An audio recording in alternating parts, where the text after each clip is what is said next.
আমি নাতারুটা ইউনিয়নের বুই গ্রামে 8 নম্বর ওয়ার্ডের বাসিন্দা।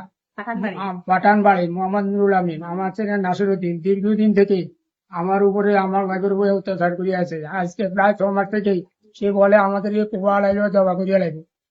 আমি নাতারপুরে ইউনিয়নের 24 বছর মেম্বারি করছি। আমার ছেলে আমাদেরকে মারি ফেললে পরে আমরা আল্লাহর রাস্তা আপনার কাছে নিরাপত্তা চাই, আপনারা আমাদেরকে নিরাপত্তা ব্যবস্থা করুন।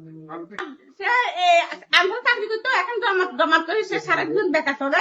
জমাতের দলরা তারা ভাত কাপড় ডাল। আমি কেন বিএমপি করছি, কেন বিএমপির জন্য ভোট চাইছি, এই জন্য সে আমারে জবা করে দিব। এ বলতেছে আমাদের দুজনকে জবা করেন ছাড়া সে ঘরে ঢুকবে না। যে ছেলে আমার ওয়াইফের পুনঃ দাবি দিচ্ছে, তাহলে মনে করেন আমার মাথা এড়াইছে। বলে যে আমরা নাকি সব সম্পদ দুই ছেলের নামে রাষ্ট্রীয় করে দিয়ে দিই।